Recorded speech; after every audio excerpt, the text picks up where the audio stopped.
Welcome to Varsity. I'm Ryan Aber, joined by Jason Kersey.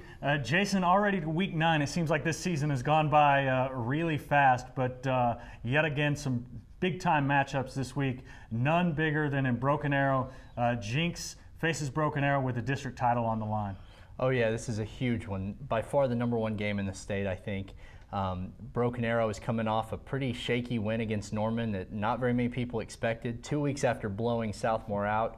So I'm not sure what to expect from them or from Jinx without Alex Ross. And you and I both saw that Broken Arrow Southmore game and came away thinking that Broken Arrow was probably the best team in the state. Mm-hmm. Their speed just was able to destroy Southmore, but then last week they had problems with Norman. How do you see Broken Arrow matching up their offense matching up with Jinx defense in this one? Well, you know, I think Broken Arrow's offense will have some success. I don't know what happened against Norman, and I don't know if that's an anomaly or if that's a sign of something to come, but I think that they're going to be ready to come into this game and play well, and I'm picking them to win. All right. How bad do you think that it's going to be? Do you think it's going to be a close one, or? I think it'll be a close one, but I think, you know, having Alex Ross out, I think that's a big loss for Jinx, and I think Broken Arrow comes in and makes a statement. And I'm going to go the other way on this one. I'm going to go with Jinx, just because I think Norman last week exposed some things that Jinx can certainly take advantage of. I think they've got a running back who's really come on strong since Ross has been gone. Hunter Collins continues to improve week in and week out. I think Jinx has just been there before. I think they come out with the district win. Mm-hmm. And another game, the game I'm going to be at Friday night. Really looking forward to this one. Been looking forward to it all year. A Class A game between Wynnewood and Wayne at Wayne. How do you see this one playing out? Well, it's just two teams that can run the ball really well, and so it's going to be a lot of fun for you to watch. I'm pretty jealous, but two teams that run the ball well. You have Josh Way at Wayne and Trey Knowles at Wynnewood, both great running backs, and it should be a great one. It should be a close one. Who are you picking in this one? I'm going to go with Wayne. It's at Wayne. Last year they lost a close one to Wynnewood, and this year I think Wayne comes out on top at home. And again, I'm going to go the other way on this one. I'm going to go with Wynnewood. Trey Knowles has the bloodlines to be a great back. I talked to him a couple years ago as a freshman when he was just coming up. Wynnewood had been really struggling. They've gone through a resurgence here with Brad Osteen as their head coach. I think that Trey Knowles and the fact that Wynnewood's defense is just a little bit better gets them over the top in a close one, probably about 21-17 on the road. Mm-hmm. Jason, lastly, the game you're going to be at this week, Edlam. Edmond Santa Fe, Edmond North.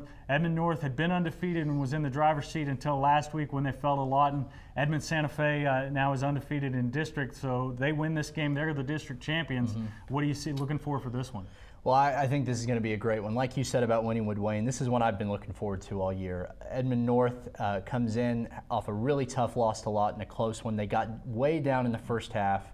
I think they had some trouble adjusting to Lawton's speed. But in the second half, they were able to come back, almost won. The thing is, Lawton made them throw the ball, and I think Edmond Santa Fe might be able to do the same thing. But Edmond North can throw the ball if they have to, I think. And you talk about speed last week, giving them problems. Edmond Santa Fe certainly has the same same factor, especially up front on the defensive side. Edmond North seemed to adjust in the second half of the game against Lawton to that speed. Mm-hmm. Do you see that adjustment continuing into the Santa Fe game? I think it carries over. I think that, you know, they finally saw a defense with really good speed for the first time really all year, and I think that they will come into this game a little bit more ready for it.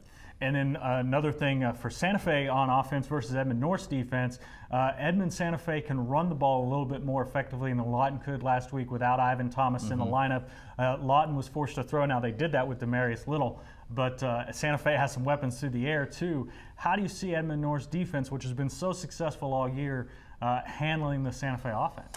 Well, that's going to be a tough challenge, especially in the secondary. Justice Hansen has shown an ability all year to pick defenses apart, even as just a sophomore.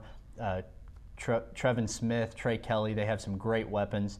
And Philip Sumter is starting to run the ball really well for Edmond Santa Fe. So it's definitely not going to be easy for the Edmond North defense. And who are you picking in this one? I'm going to go with Edmond North. I think that they lost last week. They lost a close one. They were able to come back, and I think they're going to take care of take care of it this week. But I think it's going to be really close. I'm sorry, I think it's going to be really close. And for once, we're going to agree on this one. I think Edmond North, this lines up at the perfect time in their schedule for them. They had Lawton last week. They were able to adjust to that speed and really play fantastic football for the last 2.5 quarters especially. And I think that carries over. Edmond Santa Fe is a little bit more talented offensively than Lawton was last week, but I don't think it's enough to make up for Edmond North's offense. I'm going to pick North in a low-scoring close one. Jason, thanks for joining us, and thank you. Check us out every day at newsok.com/varsity for the best high school coverage anywhere.